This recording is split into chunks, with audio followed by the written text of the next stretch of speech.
guiaría usted en este momento a los que nos ven, a los que nos escuchan, para que busquen un camino cristiano, adecuado, y que puedan evitar confundir caminos en la vida? Mire, yo creo que en este momento Honduras necesita de varias cosas. Cada hondureño de los que estamos aquí, sin importar cuál sea su confesión de fe. En primer lugar, como yo lo digo siempre, es conocer la palabra de Dios.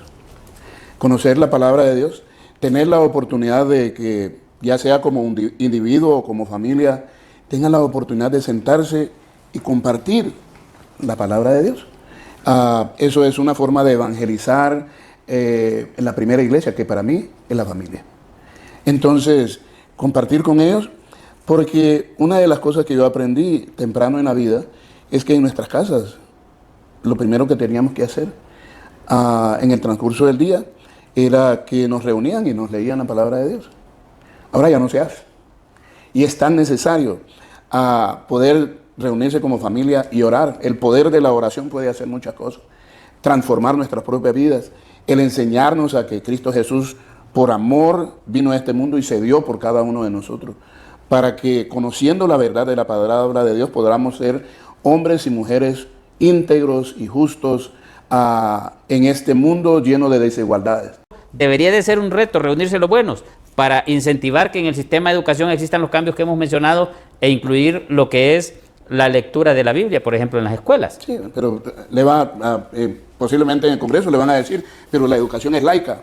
Sin embargo, sí, pero quienes mandamos somos el pueblo, no los diputados ni los presidentes. Los presidentes, los diputados y los alcaldes son nuestros empleados, son nuestros mandatarios. O sea, nosotros ejercemos el sufragio y les decimos, les vamos a dar un contrato por 4 años. Ustedes van a ir a sentarse ahí a hacer las cosas, pero lo que el pueblo quiere. Entonces, los buenos deberíamos de reunirnos para incentivar ese tipo de acciones y poder tener un mejor futuro de nuestro país. Totalmente de acuerdo. Sin embargo, y yo soy el primero que me uniría a eso, porque como sacerdote aquí, nosotros teníamos el sector religioso que nos reuníamos para conocer la problemática del pueblo y lo que estaba pasando en los alrededores de Tegucigalpa y Honduras.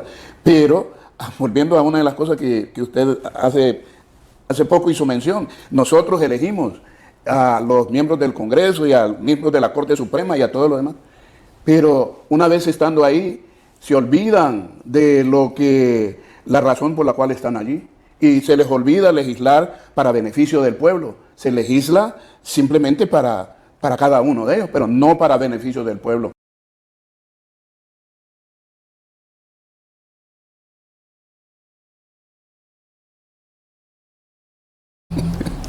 De nuevo en Unidos en Diálogo, un programa en el cual usted tiene la oportunidad de conocer, de enterarse de la problemática nacional, pero lo importante es que mediante el diálogo usted tenga la oportunidad de dar soluciones a los problemas. No nos quedemos nada más en criticar o solamente en señalar.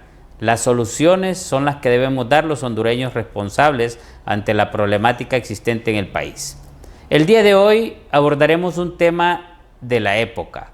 Un tema en el cual creo que los que tenemos esa formación cristiana vale la pena recordarlo. Así que estaremos hablando sobre la Navidad, claro que sí, pero también de un grupo de cristianos que se congregan en una iglesia que pocos conocemos, ¿verdad?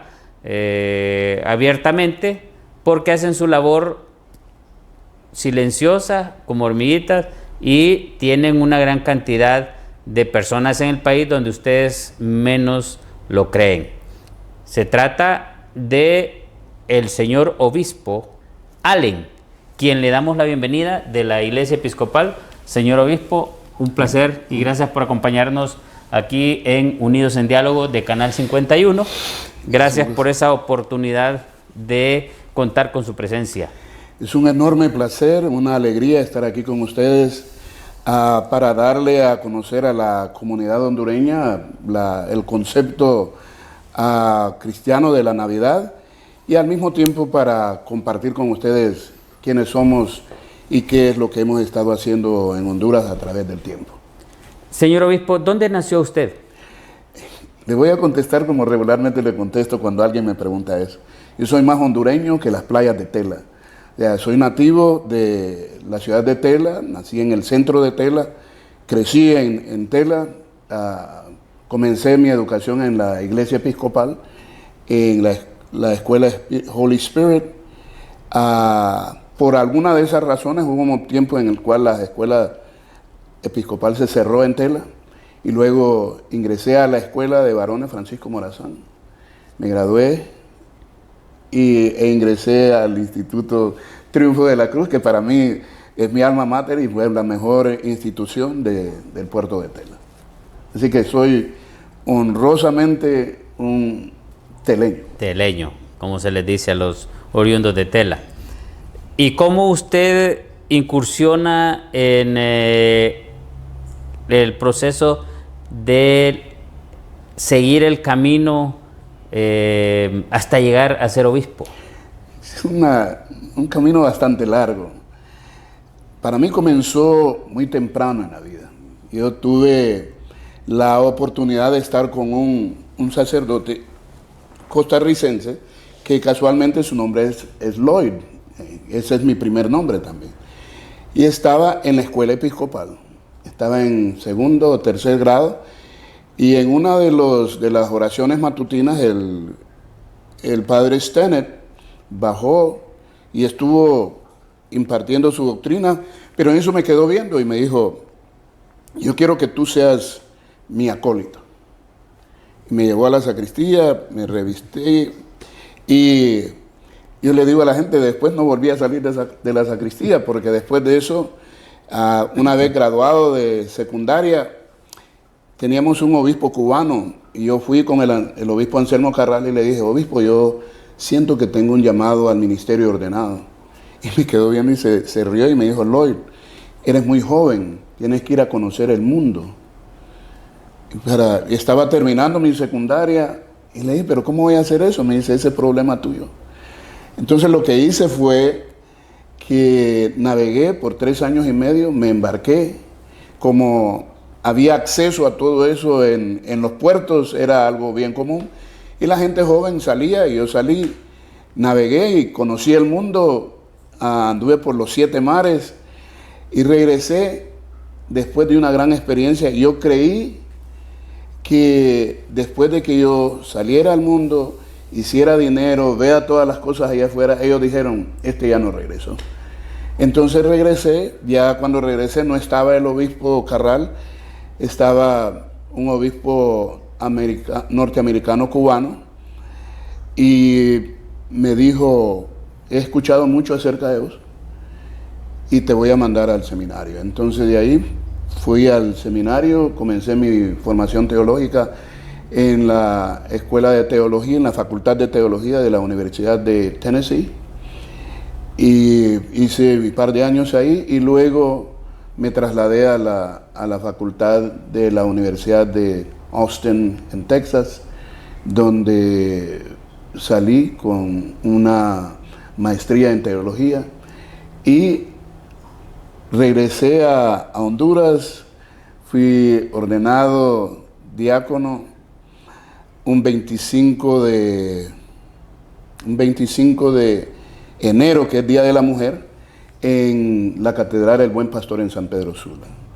Después de eso, el obispo Frade, que era el obispo entonces, me envió a resolver una problemática en una de las congregaciones en la 12 calle de Cabañas, donde está la iglesia de San Andrés. Fui el vicario de esa congregación y una vez resuelto la problemática que había ahí, me llamó a su oficina y me dijo, ahora vas para la ciudad capital. Me vine para Tegucigalpa sin conocer a nadie en Tegucigalpa, y en Tegucigalpa solo había una congregación, que era Santa María, que está ubicada ahí mismo donde está, pero nadie conocía la iglesia episcopal aquí. Estuve aquí por 12 años, 14 años. Después de eso surgió la oportunidad porque desarrollé la obra pastoral en Tegucigalpa. Cuando yo terminé en el año 2001, tenía 17 congregaciones. Había comenzado la escuela St. Mary's y un par de clínicas médicas, una de las cuales está en en San Isidro, cerca de Ojojona. Entonces ahí tenemos una congregación también. Y con eso yo creo que el pueblo vio, y hubo una elección en San Pedro Sula, porque en la iglesia episcopal los obispos no son designados por el arzobispo de ninguna parte, somos electos democráticamente, porque la iglesia se divide en dos cámaras, la cámara de todos los sacerdotes y diáconos y la cámara de los laicos. Entonces, para que haya elección de un obispo tiene que haber mayoría en ambas cámaras. Entonces, en el 2001 fui electo el primer obispo hondureño en asumir la responsabilidad de la iglesia en Honduras, y fue una forma, yo ahora lo recuerdo bien, fue bien apoteósico. Nunca se había visto a tanta gente reunida en un solo lugar como episcopales en la consagración que se llevó a cabo en el 2001, el 20 de octubre. Así que desde esa fecha hasta la actualidad soy el obispo, 23 años como obispo nada más, aparte de los años de diaconado y presbiterado. Entonces, la iglesia que recibí era una iglesia pequeña, la iglesia se triplificó el número de membresía, las congregaciones, tenemos congregaciones desde el oriente en Danlí, en la Resurrección que queda en la ciudad del Paraíso, como unas 3 horas de Las Manos, hasta la frontera con Guatemala por el sector de Florido y por el sector de Corinto, y hasta adelantito de La Ceiba, Islas de la Bahía. Los únicos lugares que todavía no tenemos en el sector de Choluteca y Olancho todavía, pero la iglesia está desarrollada. Además del trabajo de la iglesia, no solamente proclamamos el evangelio, sino que también hacemos trabajo social. Tenemos escuelas, y a través de las escuelas desarrollamos otros ministerios. En San José de la Vega contamos con una escuela para jóvenes que no tienen alternativa, niños que albergamos desde los 3 años y medio, 5, hasta que cumplen su primaria completa. Dentro del programa tenemos una escuela, se les alimenta, se les trata de una manera holística, y al graduarse del 6º grado tienen una opción: o van a una escuela técnica que tenemos en el Valle de Amarateca, donde aprenden soldadura, electricidad, carpintería, o teníamos una escuela agrícola en Talanga, en el sector de Agua Blanca, pero después de COVID algunas cosas pasaron y entonces lo tenemos en hold ahí. Así que aquí en Tegucigalpa. ¿Pero tienen planificado volverla a abrir? Ese es el objetivo. Sin embargo, la problemática con estos programas es que hay que recaudar recursos para mantenerlos, y eso no viene fácil. Así que lo tenemos en lista de espera para ver cuándo podemos volver a activar el trabajo. Aquí en Tegucigalpa tenemos un programa para mujeres que se llama Ahorrando con Educación, donde no se les da dinero, sino que se les enseña el manejo de sus recursos. Y yo he estado en esos grupos, y a veces esos grupos que no creían que podían ahorrar porque no tienen acceso a la banca, pero en un grupo solidario yo he visto a esas mujeres ahorrar la cantidad aproximadamente de $3,000, $2,000 en este tiempo en el campo. Para que una persona pueda hacer eso es difícil. Pero ahí está. Yo creo que todo se debe al proceso de educación.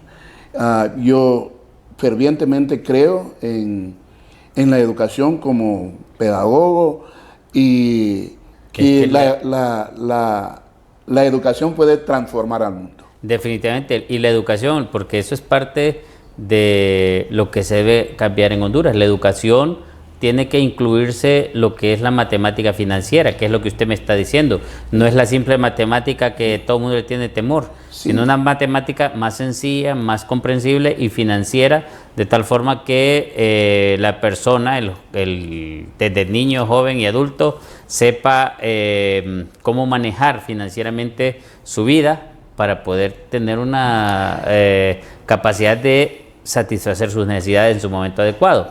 Y eso es aparte de otros aspectos en la educación, que me imagino usted con el expertise que tiene con los diferentes centros educativos que me está mencionando que manejan. Ahora, algo que me gustaría saber, señor obispo, ¿cómo está constituida la autoridad de la iglesia, aparte del obispo, aquí en Honduras y en otras partes del mundo? ¿Cómo es la organización a nivel mundial? Así para conocer un poquito más sobre la iglesia. Antes de entrar a eso, yo quiero hacerle algo puntual en términos de la educación, porque como hondureño me interesa mucho, porque veo la situación deficitaria que hay en el medio con la educación, porque la educación en nuestro medio es estacionaria, no ha cambiado, no se ha transformado. Hace muchos años lo enseñan lo mismo. Hizo muchas cosas y tenemos que hacer una reingeniería en los procesos de educación en el medio. Yo creo que en educación debe empezar a funcionar desde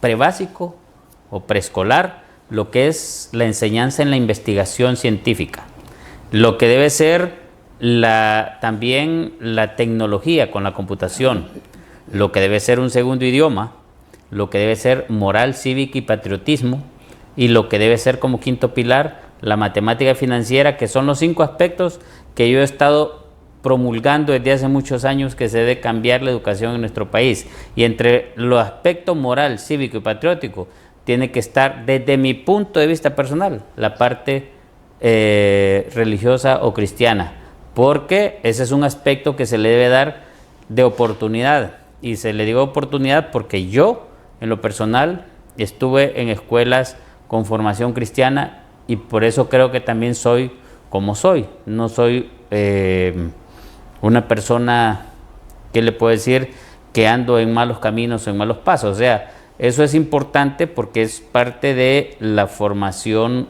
moral, ética y cristiana, valores que tienen que ver. Esos son los 5 pilares que en lo personal creo que deben existir en educación para poder tener un país en mejores condiciones, señor obispo. Yo creo que está totalmente en lo correcto, pero al mismo tiempo es preocupante. Cuando usted y yo estábamos en la escuela, en el colegio, había una clase que se llamaba Moral y Cívica. Ya no existe. En el gobierno de Carlos Roberto Flores es cívica nada más, se perdió la moralidad. Entonces no podemos quejarnos de lo que tenemos en la mano ahorita. Pero volviendo a su interrogante acerca del devenir de la iglesia, la comunión anglicana es una comunión con más de 77 millones de anglicanos. La sede de la comunión anglicana está en Canterbury, en Inglaterra. Los obispos, el nombre de la iglesia episcopal viene de obispos, que son episcopus, que quiere decir obispos. Ahora, a veces se da en nuestro medio que a veces se escucha decir, y algunas personas me preguntan, pero ustedes estuvieron reunidos porque escuché que estaba reunida la conferencia episcopal. Entonces hay que entender algo. Todas las iglesias que tienen obispos pueden tener una conferencia. Están los luteranos que tienen obispos, los metodistas que tienen obispos, los anglicanos que tenemos obispos y nuestros hermanos católicos romanos. Entonces, una conferencia episcopal puede ser de cualquiera de esas 4 confesiones de fe. Entonces, el arzobispo de Canterbury es un primo entre pares y es de ahí donde se viene. Pero cada una de las diócesis, por ejemplo, Canterbury no tiene autoridad para decirle a la iglesia episcopal en Honduras, esto es lo que ustedes tienen que hacer. Nosotros somos parte de la iglesia norteamericana. La iglesia norteamericana está dividida en 9 provincias. La provincia 9 son todas las iglesias de ultramar, o sea que no están en el territorio nacional norteamericano, como Centroamérica, Suramérica y el Caribe. estas diócesis, al aglutinarse, pueden formarse en regiones y cada uno tiene su autoridad, cada uno tiene su obispo. Entonces los ¿En obispos... Centroamérica hay en todos los países? En Centroamérica estamos en cada uno de los países centroamericanos: Panamá, Colombia, Ecuador, Venezuela, y en el Caribe está en todas las islas, porque fueron islas británicas. Entonces, pero cada una está dividida en distintas conferencias. Por ejemplo, las iglesias de Centroamérica se conoce como la Iglesia Anglicana en Centroamérica. Honduras, no, a pesar de que somos centroamericanos, pero nos quedamos con la iglesia norteamericana, entonces somos parte de la iglesia norteamericana y no de una provincia autónoma. Pero yo al mismo tiempo yo creo que si la iglesia episcopal sigue creciendo como lo ha hecho, puede llegar a ser una provincia de la comunión anglicana en Honduras, porque somos en este momento la iglesia más grande en Latinoamérica. Creo que solo a la par de Chile, pero las otras iglesias en Centroamérica y... ¿En Nicaragua cómo están? Preocupante. Preocupante como lo están todas las otras confesiones de fe en Nicaragua en este momento. ¿Cómo está pasando la situación de la iglesia en Nicaragua? Limitado por el gobierno de facto que hay, que no les ha expropiado como han hecho, pero los mantiene en una subyugación. Si se rebelan o si hacen o dicen algo, a veces nosotros no podemos saber nada acerca de la situación real de la iglesia en Nicaragua en este momento. Están callados, están... Totalmente. Esa es la real situación. ¿Por qué se lo digo? Porque hace poco estuve en Guatemala, donde estuvimos reunidos los obispos en la consagración del nuevo obispo de Guatemala, y ahí preguntamos por la presencia del obispo de Nicaragua y no llegó. No llegó. Prohibido salir. No llegó porque no le permitieron salir y no le permitieron al obispo presidente de Iarca visitar Nicaragua para ver qué es lo que estaba sucediendo. O sea que están sufriendo. Sí. Bueno, para el transcurso de semana tendremos de invitado una persona nicaragüense para que nos aborde esos temas. Vamos a preguntar. Bueno, nosotros estamos en constante oración por las iglesias que están en Nicaragua, no precisamente por las iglesias, por las iglesias, porque las cosas que hemos visto y lo que se nos ha compartido es de suma preocupación. Bueno, sí, lo que se ha visto en las redes sociales de los abusos que han habido contra algunos sacerdotes de las iglesias católicas. De la iglesia católica, sí. Entonces, y nos solidarizamos con ellos, porque eso es lo que estamos llamados a hacer. Bueno, no nos queda más que eso. Y guardarlos en oración. Hay una impotencia en cierta forma en relación a lo que sucede. Pero bueno, más o menos ya hemos entendido cómo es la jerarquía de la iglesia. Ahora, señor obispo, en Honduras, ustedes en esta época de Navidad, ¿cómo la manejan? ¿Cómo? Bueno, celebramos la Navidad como lo establece escrituralmente con el nacimiento del niño Jesús. Observamos el calendario litúrgico que compartimos nuevamente con nuestros hermanos luteranos, presbiterianos, metodistas y la Iglesia Católica Romana, porque tenemos un calendario litúrgico casi común. Si usted va a la Iglesia Episcopal o va a la Iglesia Católica, por lo general son las mismas lecturas que leemos, porque hay un leccionario común que utilizamos. Y lo mismo con las otras confesiones de fe, de alguna formación católica, como lo son los luteranos, los presbiterianos, los metodistas y nosotros. Entonces, celebramos el Adviento. Por ejemplo, el domingo pasado fue el último domingo de Adviento. Ahora nos estamos preparando para celebrar el nacimiento, la conmemoración del nacimiento de Jesús. Y se celebra con las posadas que en nuestra tradición le llamamos las estaciones del pesebre, y la gente hace las posadas, se congregan, se alegran, comparten la palabra de Dios, cantan, Entonces es bastante similar. ¿Y el día de mañana tienen alguna actividad específica? El día de mañana todas las congregaciones tienen la celebración de la víspera de Navidad y la mayor parte de ellos también van a reunirse el 25. Ellos tienen sus horarios especiales en donde van a celebrar la Navidad, pero la tradición común es que todo el mundo se enfrasca y se incomoda en la víspera de Navidad. Ya la Navidad es bien baja, todo el mundo anda todo caído, pero es la efervescencia de la Navidad, es el tiempo de hacer amistad, de compartir el amor de Dios, y eso es la parte esencial. ¿Y los actos litúrgicos cómo son? ¿Cómo nos podría describir usted? Es la misma estructura litúrgica.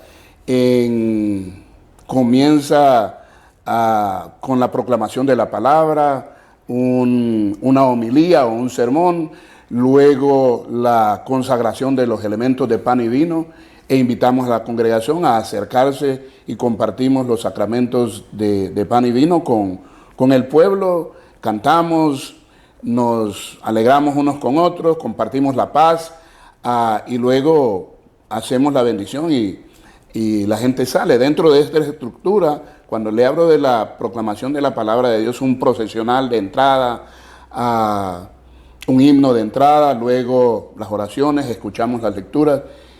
Por lo general, el clérigo que está ahí proclama la palabra, predica, llama al pueblo a la reflexión, llama a la confesión.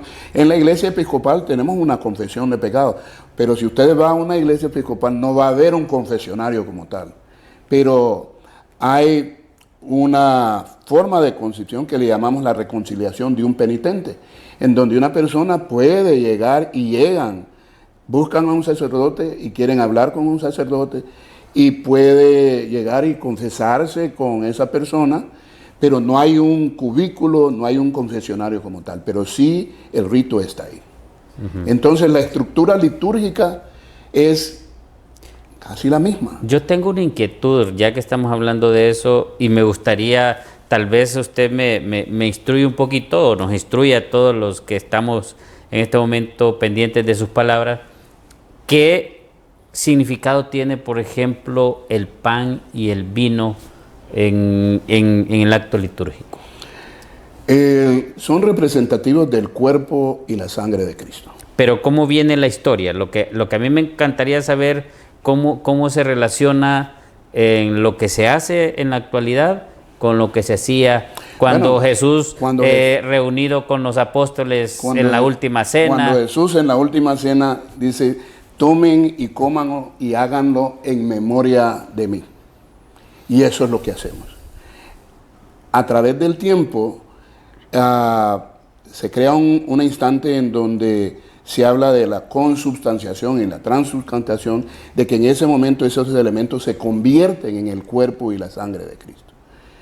Ahora, dentro de las distintas confesiones de fe, ya no se ve como una transubstanciación o la conversión literal, pero una representación cuando Jesús lo hace y dice: cada vez que ustedes lo hagan, lo están haciendo en memoria de mí. Y eso no es algo creado de la nada, es bíblico y es escritural. Entonces eso es lo que nosotros hacemos. Ahora, la otra duda que yo quiero que usted me saque también, y yo creo que varios tenemos eso de los que pues profesamos el cristianismo, es qué relación hay con cuando el pueblo israelita está en la última noche para salir de Egipto y casi el mismo ritual, o sea, el pan ácimo, ¿verdad?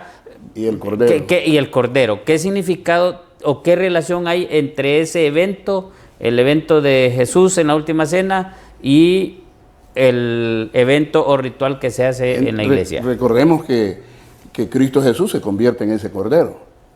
Y ese pan ácimo también es una representación del cuerpo de nuestro Señor Jesucristo.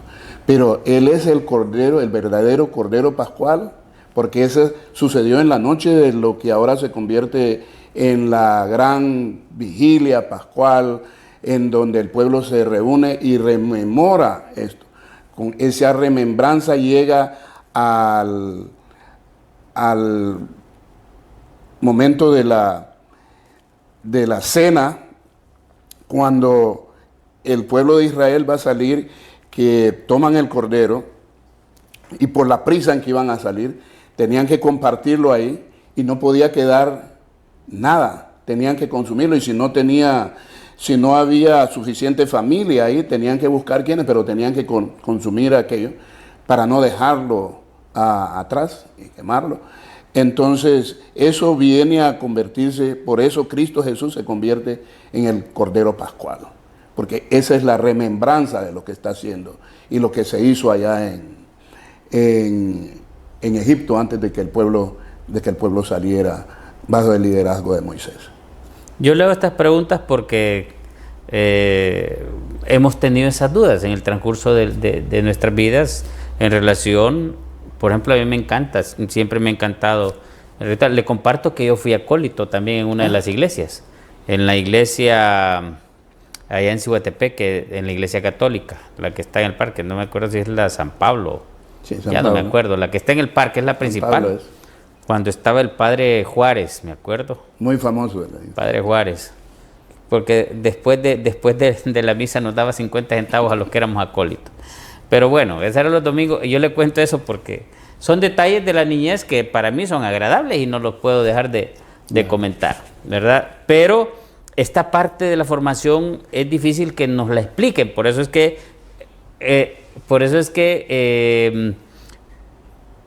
disfruto al preguntarle esto, porque sí me interesa tener esa relación entre lo que sucedió en ese momento en la noche en que Israel iba ya a abandonar Egipto, la última cena y el ritual.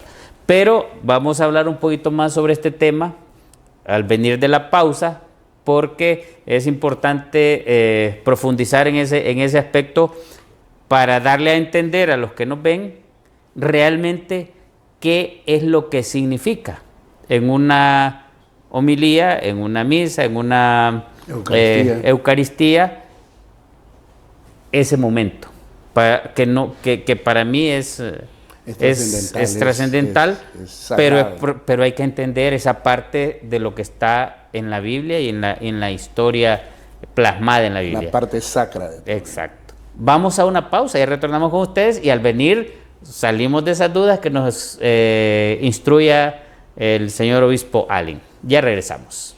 Unidos en Diálogo, un programa en el cual usted tiene la oportunidad de conocer, de enterarse de la problemática nacional y, por supuesto, mediante el diálogo, dar soluciones, que de eso se trata. No solamente de criticar, se trata de que demos las soluciones. Ahora, que hay oídos sordos, lo hay, porque ni aún diciéndoles, ni aún sugiriéndoles nos hacen caso, pues ni modo, país a la deriva, lamentablemente. Estamos de nuevo con usted, señor obispo Allen, y antes de irnos a la pausa le preguntamos si nos podía profundizar el significado de la Eucaristía. ¿Qué es lo que realmente nosotros, como cristianos que profesamos en algunos casos católicos, como usted dijo, luteranos, episcopales, etcétera, presbiteranos, ese mismo ritual, el significado fundamental para un cristiano en ese sentido?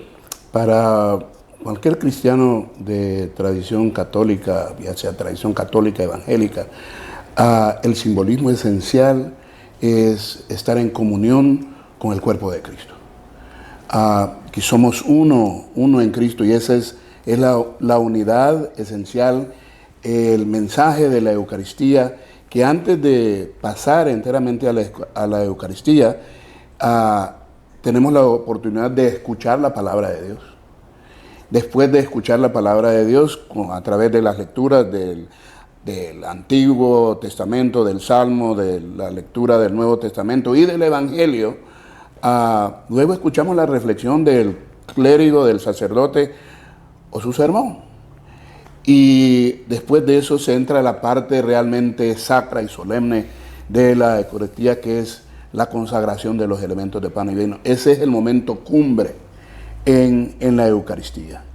Al invitar al pueblo a ser parte de, a conformarse como parte de, al distribuir cada uno de los elementos de pan y vino, y se le acerca a uno y comparte ese, y el poder compartir ese cáliz, ese es el momento sublime y santo y sacro al hacer memoria de lo que Cristo Jesús hizo por nosotros. Ese es el significado, eso es lo que nosotros hacemos dominicalmente o entre semanas cuando lo hacemos en las distintas fiestas patronales, las fiestas de la iglesia, como lo ser en este tiempo de Adviento, después del Adviento, los 12 días de la Navidad, la Epifanía, que es la manifestación de Cristo a los gentiles, y luego entramos en ese momento de reflexión profunda a través de el tiempo de Cuaresma, donde rememoramos la vida, pasión y muerte de nuestro Señor Jesucristo. Y después de eso, el tiempo de la Pascua de Resurrección, que es la fiesta, la festividad más grande de la iglesia. La resurrección, conmemoramos la resurrección de Cristo Jesús como nuestro Señor y Salvador. Y luego viene después el tiempo de Pentecostés y el tiempo ordinario, y luego entre medio de todo eso están las fiestas de los santos y todo lo demás. Pero eso, dentro de esa estructura litúrgica, la solemnidad de todo ello es ese momento de acercarnos a nuestro Señor Jesucristo y ser parte íntegro dentro de esa comunión del cuerpo y la sangre de Cristo. Y mencionó la Semana Santa, y la Semana Santa, ¿cómo son los rituales? La Semana Santa comienza con, la Cuaresma y realmente comienza con el miércoles de ceniza. Y la imposición de ceniza en las distintas iglesias, y después de eso el tiempo de Cuaresma, que para nosotros es un tiempo en el cual los catecúmenos hacen su trabajo de preparar a aquellos que van a ser confirmados, bautizados o recibidos dentro de la iglesia. En ese tiempo no tenemos bautismos porque se prepara al pueblo para eso. Los bautismos se realizan en la gran vigilia pascual. Pero antes de la vigilia pascual está el Jueves Santo, que es cuando renovamos nuestros votos de ordenación, los sacerdotes. En diócesis donde son muy grandes, como ha crecido la iglesia episcopal, yo tengo 2 ocasiones en que lo hago, porque lo divido por la gran cantidad de clérigos que ahora tenemos. Entonces, el martes de Semana Santa yo estoy el lunes o el martes estoy ya sea en Tegucigalpa, y me reúno aquí en una de las congregaciones con todos los sacerdotes. Al terminar ahí me traslado a la región noroccidental, donde en San Pedro Sula o en alguna de las otras iglesias nos reunimos con los otros sacerdotes, renovamos nuestros votos bautismales, celebramos la Eucaristía, bendecimos los óleos, los aceites que se van a usar para ungir a los bautizados y a los enfermos y a los que son ordenados, etc. Y después de eso, la observancia del Viernes Santo.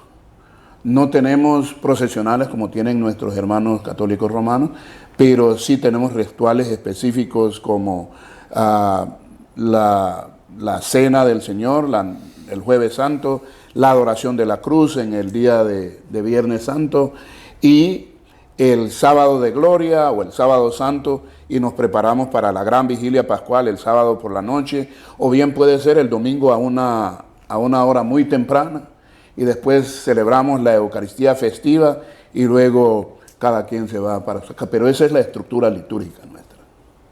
Similar a lo como usted mismo menciona, luteranos, católicos, presbiterianos, o sea, tienen la misma casi la misma estructura. La misma estructura. Ahora, ¿qué le podemos decir al pueblo hondureño en este momento, señor obispo, en relación a lo que sucede en el ser humano, lo que se debe inculcarles en este momento para que busquen el camino adecuado, el camino correcto en el cristianismo, ¿cómo estimularía usted o cómo les guiaría usted en este momento a los que nos ven, a los que nos escuchan, para que busquen un camino cristiano adecuado y que puedan evitar confundir caminos en la vida? Mire, yo creo que en este momento Honduras necesita de varias cosas. Cada hondureño de los que estamos aquí, sin importar cuál sea su confesión de fe. En primer lugar, como yo lo digo siempre, es conocer la palabra de Dios. Conocer la palabra de Dios, tener la oportunidad de que, ya sea como un individuo o como familia, tengan la oportunidad de sentarse y compartir la palabra de Dios. Eso es una forma de evangelizar en la primera iglesia, que para mí es la familia. Entonces, compartir con ellos, porque una de las cosas que yo aprendí temprano en la vida es que en nuestras casas lo primero que teníamos que hacer en el transcurso del día era que nos reunían y nos leían la palabra de Dios. Ahora ya no se hace. Y es tan necesario poder reunirse como familia y orar. El poder de la oración puede hacer muchas cosas. Transformar nuestras propias vidas. El enseñarnos a que Cristo Jesús, por amor, vino a este mundo y se dio por cada uno de nosotros. Para que, conociendo la verdad de la palabra de Dios, podamos ser hombres y mujeres íntegros y justos en este mundo lleno de desigualdades. Pero no es una tarea fácil. Es una tarea que yo a veces trato de llamar a mis hermanos de las distintas confesiones de fe, porque es más lo que tenemos en común que lo que nos difiere. Y este momento no es de que o yo soy evangélico, yo soy católico romano, yo soy episcopal o yo soy anglicano. Es la misma Biblia que conocemos todos. Pero cada quien quiere llevar agua a su molino, y a veces esto es la parte cuando se tiene a confundir a la gente. Entonces yo creo que... tenemos un problema, señor obispo, en relación a que los buenos no nos gusta unirnos para hacer las cosas buenas, pero los malos sí se unen para hacer las cosas malas. Entonces ese es un detalle que ustedes como líderes o máximos líderes, en el caso suyo, con otros líderes de otras iglesias, deberían de comunicarse y decir: señores, los malos sí se reúnen, los malos sí se reúnen para promover el aborto, para promover homosexualidad, para promover delincuencia, para promover drogadicción. Los malos sí se unen. Sí. Entonces, ¿qué sucede con los buenos que no se unen? Estamos fallando. Entonces, sí, yo como simple ciudadano le digo, ustedes en el liderazgo que tienen que, le diría, no puedo usar la palabra humildad, sino más bien la autoridad que tienen para poder reunirse y hablar entre los buenos, porque no podemos continuar ante esta situación. Sí. Deberían de reunirse los buenos, por ejemplo, debería de ser un reto reunirse los buenos para incentivar que en el sistema de educación existan los cambios que hemos mencionado e incluir lo que es la lectura de la Biblia, por ejemplo, en las escuelas. Sí, pero posiblemente en el Congreso le van a decir, pero la educación es laica. Sin embargo... Sí, pero quienes mandamos somos el pueblo, no los diputados ni los presidentes. Los presidentes, los diputados y los alcaldes son nuestros empleados, son nuestros mandatarios. O sea, nosotros ejercemos el sufragio y les decimos, les vamos a dar un contrato por 4 años. Ustedes van a ir a sentarse ahí a hacer las cosas, pero lo que el pueblo quiere. Entonces, sí, los buenos deberíamos de reunirnos para incentivar ese tipo de acciones y poder tener un mejor futuro de nuestro país. Totalmente de acuerdo. Sin embargo, y yo soy el primero que me uniría a eso, porque como sacerdote aquí, nosotros teníamos el sector religioso que nos reuníamos para conocer la problemática del pueblo y lo que estaba pasando en los alrededores de Tegucigalpa y Honduras. Pero, volviendo a una de las cosas que usted hace poco hizo mención, nosotros elegimos a los miembros del Congreso y a los miembros de la Corte Suprema y a todo lo demás.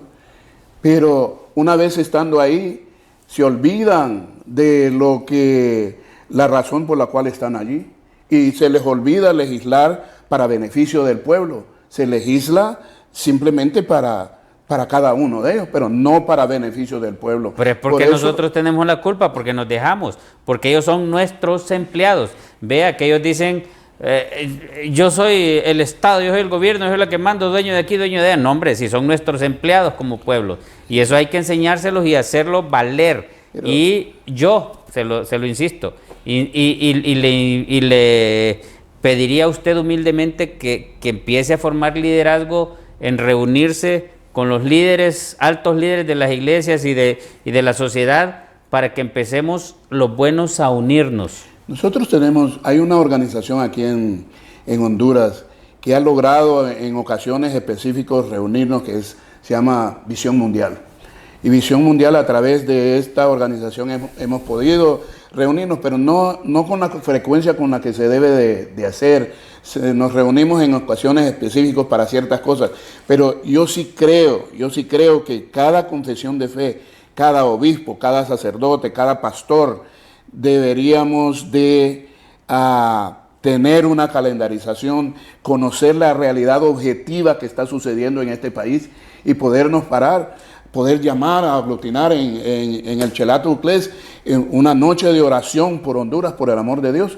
La oración tiene mucho poder, pero el pueblo de Dios, el pueblo de esta Honduras, también tienen que estar en sus comunidades, pero los líderes tenemos que ser de un entendimiento un poco más claro. Bueno, pero es que yo no voy a hablar como episcopal para llevar agua a mi molino, porque allá afuera el hombre y la mujer que sufre, no importa si son católicos o cualquier cosa, o luteranos o presbiterianos, evangélicos, son hijos de Dios, somos todos hijos de Dios.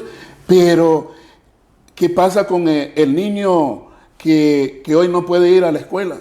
¿Qué pasa con el niño que está con la madre de familia allá debajo de un semáforo pidiendo? Que no puede comer, señor obispo. No tiene cómo vestirse. Que no tiene vestuario, que no tiene desayuno, que no puede almorzar, que no puede cenar, que no tiene un bebé que no puede ni siquiera tener su biberón de leche y la mamá desnutrida. O sea, estamos ante una situación real y caótica. Por ejemplo, que nosotros, yo en lo personal y humildemente me ofrezco humildemente ante usted para que usted empiece a tomar el liderazgo y veamos cómo hacemos esto, porque no podemos nosotros seguir de brazos cruzados ante una situación difícil que está cruzando nuestro país, y que de una u otra forma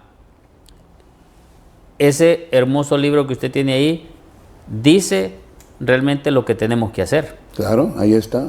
Y no estamos hablando aquí en otro idioma, ni estamos hablando inventos, ni estamos creyéndonos que, no, sino lo que está basado ahí. Exacto. Porque, bueno, usted sabe más que yo, pero sería bueno incluso que nos ilustrase un poco con la lectura de cómo nosotros como hondureños tendríamos la oportunidad de unirnos, de unificarnos, porque pongamos algo, que nos unamos como pueblo hondureño en relación a en este preciso momento lo que es a favor de la vida, por ejemplo, ¿verdad? Que eso nos haga el camino para que evitemos el aborto, la criminalidad, etcétera, a favor de la vida. Ese puede ser un aspecto importante. Y le digo esto porque no sé usted qué piensa. El asunto es que somos seres humanos, usted, su servidor, los pastores, padres, etcétera. Por ejemplo, los que fueron, no podría decir, pero tengo que decirla, vilmente utilizados en gobiernos anteriores, donde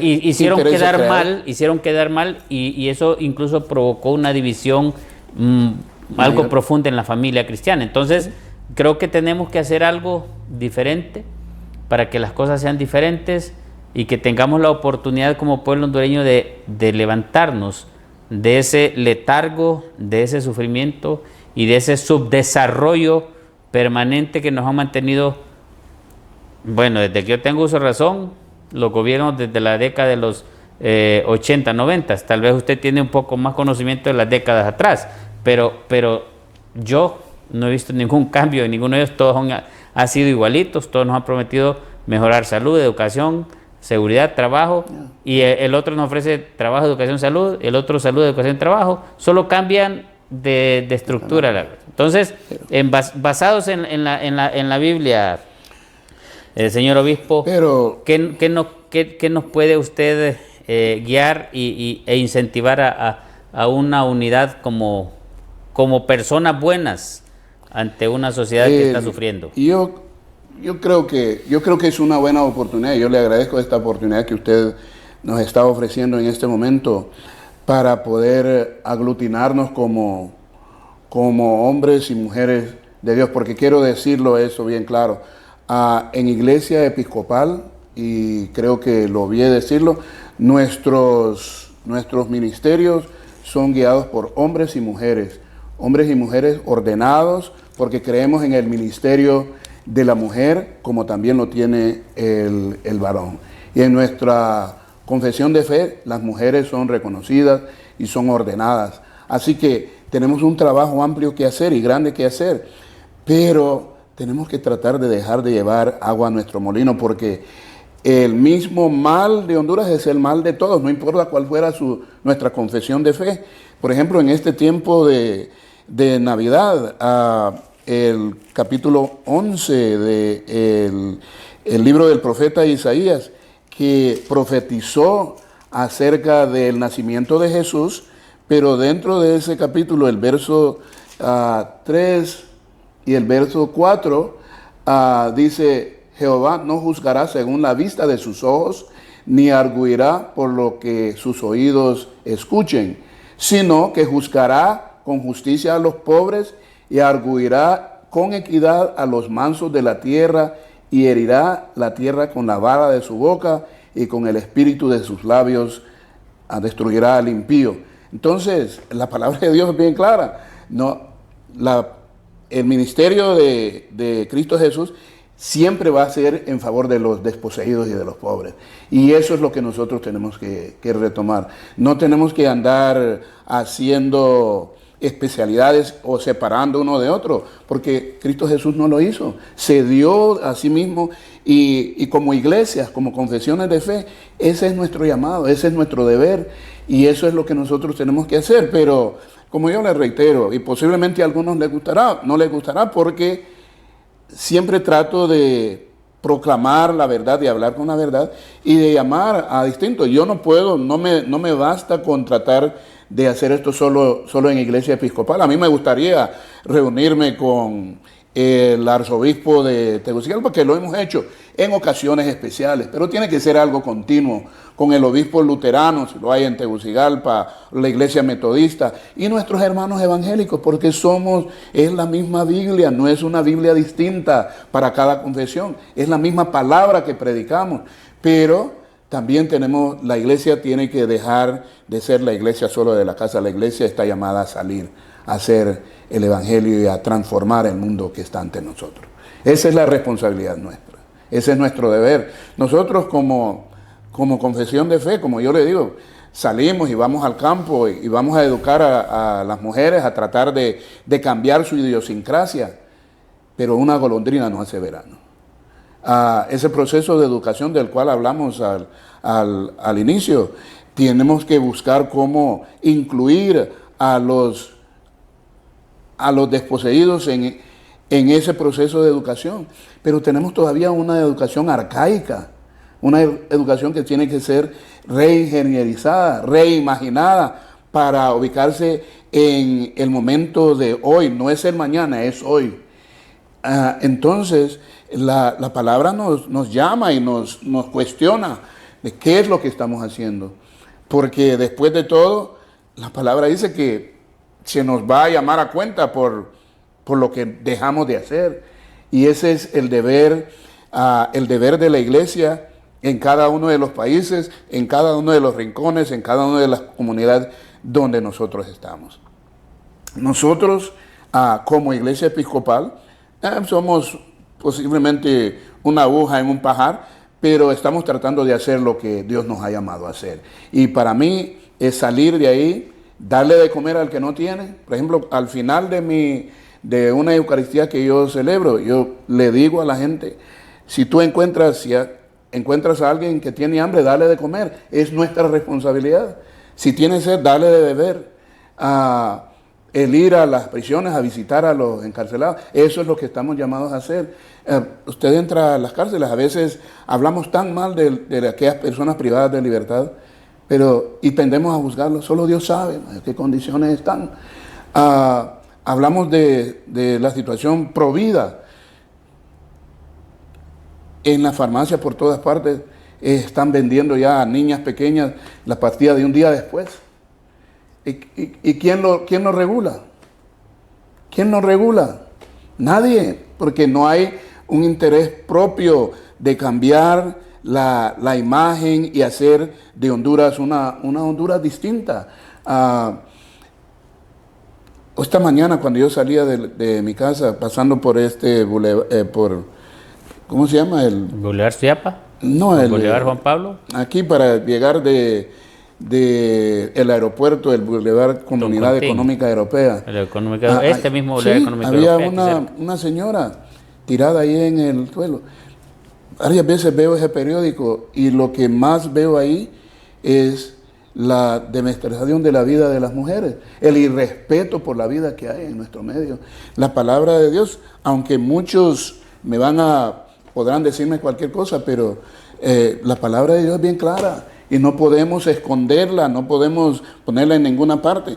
Eso es lo que como iglesia, y cuando hablo de iglesia no hablo de iglesia episcopal, hablo de todas las confesiones de fe, porque como le digo, es más lo que nos une que nos separa, pero debemos de tratar de dejar de llevar agua a nuestro molino.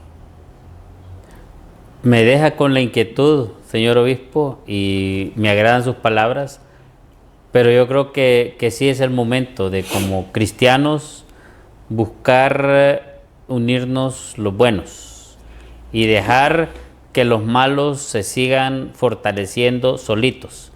Y si los buenos somos más, los buenos están los buenos, bueno, que siempre hay buenos y malos en las iglesias, pero los buenos, llámese episcopales, luteranos, católicos, presbiterianos, metodistas, evangélicos, de diferentes. ¿Sí? Y la sociedad civil, que no profesa ninguna religión, pero que también está en condiciones de no hacer el mal. Entonces, en ese sentido, creo que quedará la inquietud para que iniciemos el 2025 en una diferente visión y responsabilidad nuestra como hondureños, como un simple ciudadano, como un obispo que dirige una iglesia, de hecho un elegido de Dios para guiar su pueblo. Yo puedo puedo interrumpirlo y pedirle un favor. Claro que sí. Iríamos de reto a reto. ¿Por qué en una de sus actividades o una de sus horas del 2025, por qué no invitamos a nuestros hermanos de otras confesiones de fe y podemos tener un diálogo aquí en este canal para poder decir, bueno, este es el momento para comenzar a hacer esto? Yo me ofrezco como el primero para estar aquí si ese llamado llega.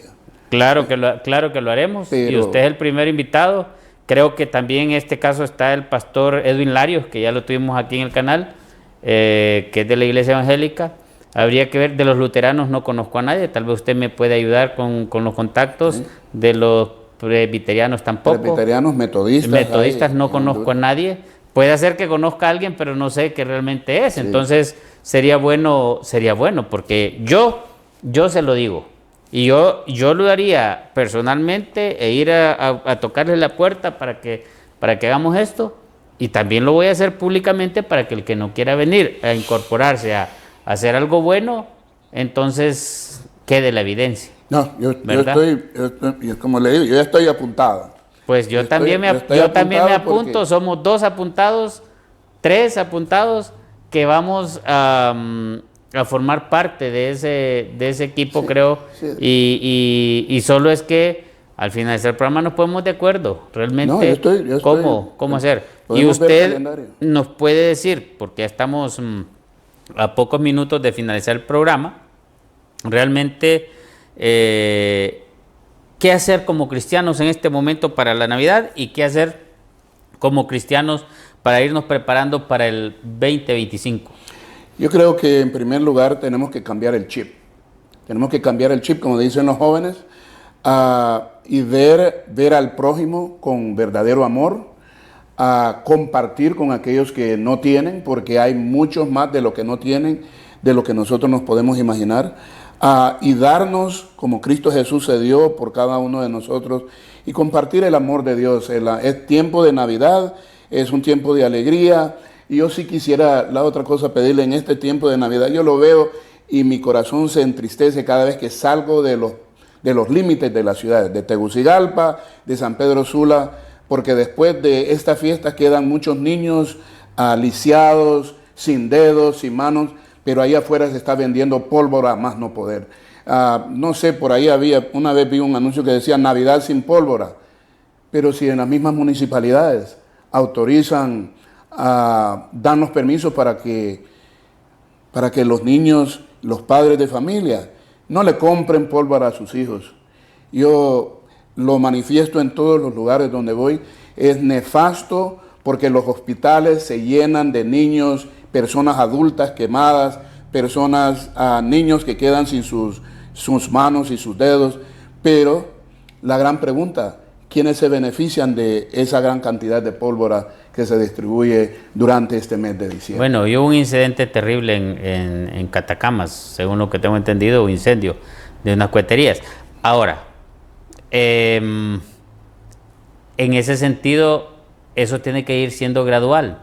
Lo que se tiene que prohibir en primer lugar son los cohetes y morteros grandes que mutilan, e ir dejando los pequeños y poco a poco eso irlo bajando, porque es una costumbre que no la va a quitar usted de un solo. No. Pero entonces hay que buscarle soluciones, y esas soluciones son las que tenemos que buscar en grupos de los buenos para poder tomar y sugerir lo que se debe hacer.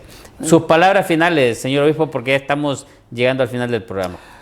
A todos los oyentes de este programa, desearles una feliz Navidad y un próspero año nuevo, y que el Divino Creador pueda ser parte de esta Navidad y que comencemos un año distinto, que los miembros del Congreso, los políticos de turno, realmente sean los baluartes o las personas que fueron electas para ser los verdaderos padres de la patria, pero no solo de nombre.